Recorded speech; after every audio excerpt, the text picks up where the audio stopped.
localization of innovation, data will play that key enabling role so that innovation can scale and we can move faster on the SDG agenda. Looking back at today's discussions, there are three things I want to highlight for you.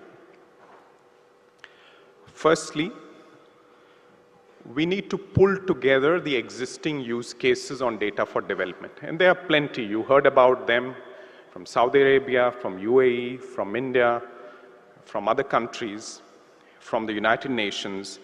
How can we draw them together into a composite picture? Extract the learnings and share.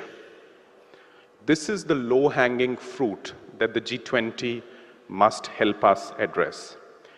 This is not about copy and paste, but it's about modular, white label adaptation in context. So pooling the learnings, pooling the use cases, extracting the intelligence, and turning them into these digital public goods that can be shared across the globe, particularly in the global south. Second, capacity development. This is the key for leveraging the data opportunity. And this goes hand in hand with the previous priority, which is the sharing of knowledge, sharing of use cases. So we are interested in building a know, practice, learn loop. Know what's out there, absorb the lessons, learn through this capacity development effort, and move on to the next stage of practice. The G20 should set an ambitious target in this regard. Let's say training 1 million data scientists, public officials, other stakeholders over the next 3 years, maybe half of them in Africa, and bringing together 10,000 plus use cases of data for development across the 17 SDGs into this capacity development initiative. The how of this collaborative capacity development effort is very important. This has to be networked. It should not duplicate existing efforts, but bring them together and give them scale. And this is possible today. We've got examples of such efforts in specific domains, so building common competency frameworks, pooling training resources, pooling trainers, bringing it all together in an interactive environment where micro-learning credentials can be picked by practitioners anywhere. And also supporting this capacity development with a shared infrastructure, with infrastructure that allows people to build their own data sets, to curate their own data, build their own AI models and knowledge graphs using that data. Without that practice opportunity, it'll remain theoretical learning. So as I said before, the first aspect goes hand in hand with the second aspect. My third and last point is on this data for the SDGs aspect. We need to create these sectoral data spaces, let's call them data commons, which are neutral, universally accessible, transparent, and well-regulated. This is not rocket science. There are efforts that exist already. Under the EU's data strategy, Gaia-X is a practical effort to develop public-private collaboration in areas like health, agriculture, and transport. The India Stack's move into health or account aggregation is another example. The United Kingdom's HDR is a third example that I'd like to quote. And if you look at the Goldacre review that was done recently by the UK's NHS, you see the emphasis on putting together data sets, making them count, giving them scale, giving them diversity so that they can be pulled together for really innovative solutions to health problems. And there are efforts outside of the government domain. the International Digital Health and AI Research Collaborative in Geneva, the CRAFT Fund, the Complex Risk Analytics Fund within the United Nations systems that is helping drive the WFP's hunger map, and so on. In these data commons, infrastructure, human resource, governance, and benchmarks can come together. We can come together, governments, international organizations, and other stakeholders, to build gold standard data sets or flagship data sets in areas like climate change resilient agriculture. How are farmers responding to climate change? What are they planting? What are the kind of inputs they are using? This is akin to the effort that was put into the Green Revolution in the 1950s and 60s. And this can be data-driven this time.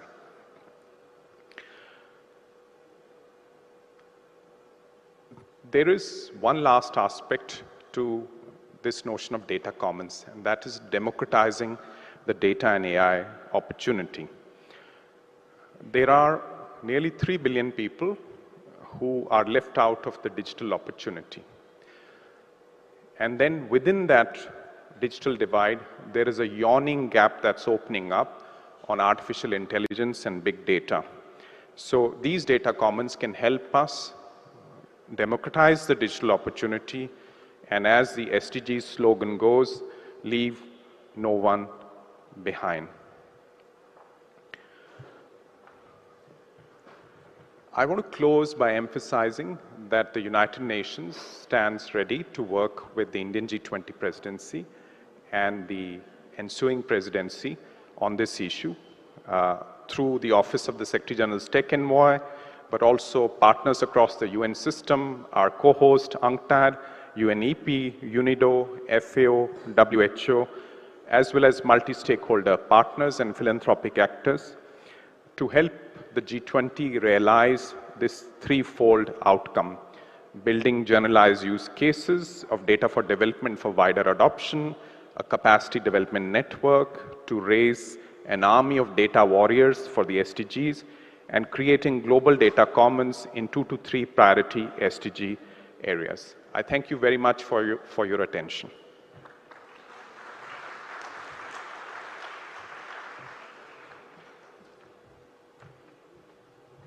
Thank you, Ambassador Gill, for those very important summary that you have offered us, as well as a roadmap that we need to work towards. Let me now invite the co-chair of the Development Working Group, Ambassador Nagaraj Naidu, to deliver the closing remarks.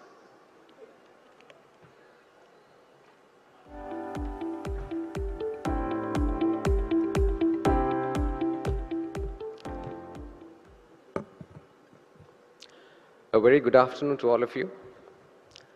Thanks to all our partners who have helped in putting today's event together. We had a very intense morning today.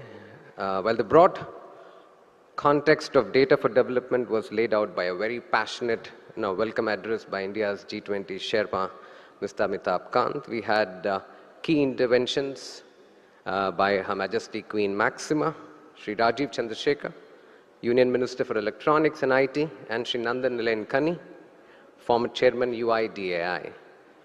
The underlining thread in all their interventions was how trusted data can empower individuals and societies. Session 1 on rejuvenating legacy systems, moderated by the very able ORF Senior Fellow Sunayana Kumar, saw Shamika Ravi talk about the power that data holds in today's society. Whether it's the telling tale of a 60-fold increase in women in India contesting elections, or the disproportionately large amount of time, an average of 7 valuable hours that women in India spend each day in servicing the largely unpaid, or rather underpaid care economy, and which unfortunately finds no reflection in GDP calculation.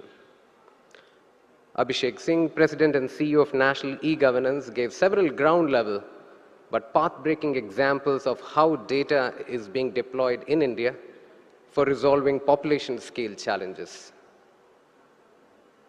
Yochi Ida, Deputy Director General for G7 and the G20 from Japan, underlined Japan's initiative of data free flow with trust and the importance of sharing data and learnings from the India model. And finally, Sakar bin Ghalib, Executive Director of AI and Digital Economy from the UAE, talked about the transformative value of data consent in ensuring quality and efficient service delivery and the need to reward the very individual who is generating data. Plenary session 2 on leveraging IoT, big data and AI for SDGs, ably again moderated by Asta Kapoor of Aapti Institute.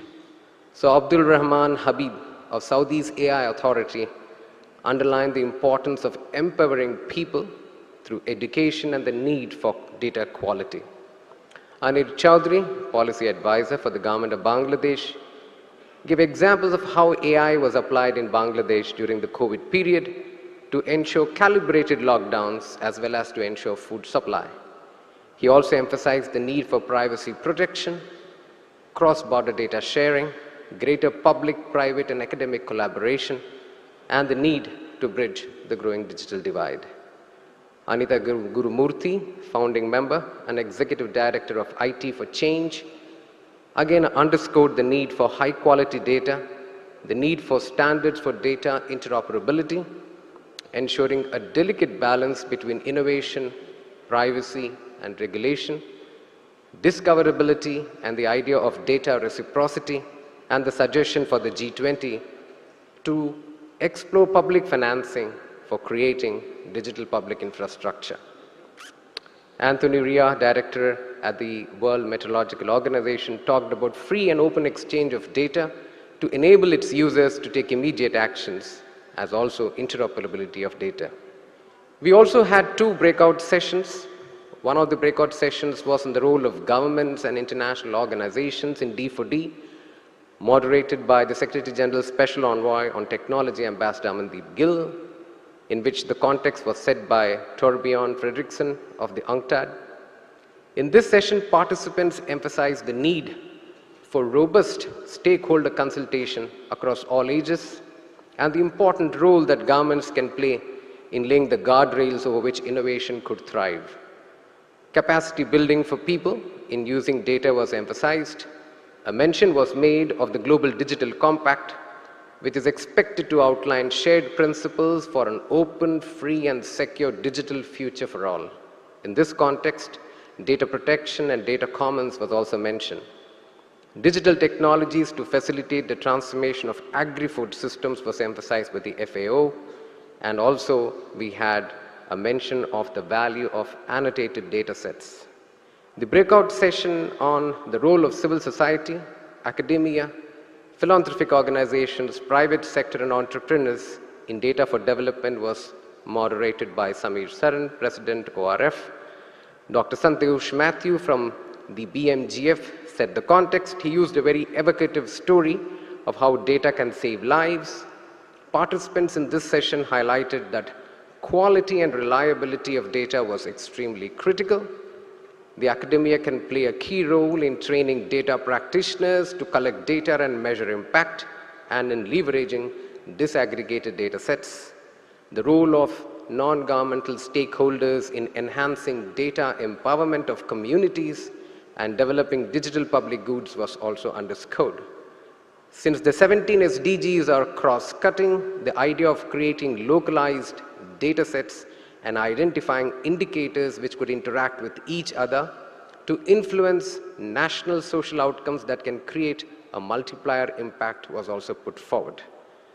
To bring this session to a close, ladies and gentlemen, data is the lifeblood of decision making as well as the raw material for accountability.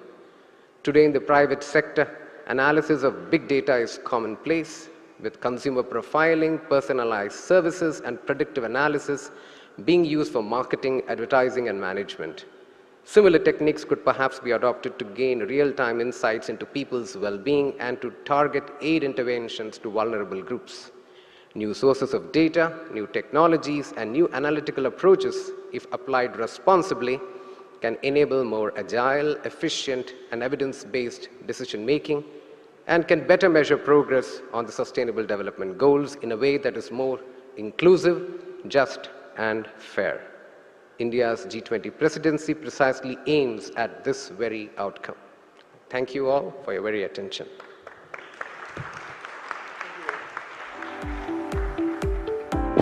Thank you very much for that wonderful summary of the proceedings of the day, accurately captured, and lots of food for thought for all of us to take from here.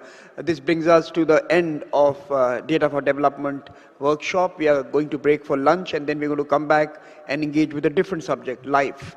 And please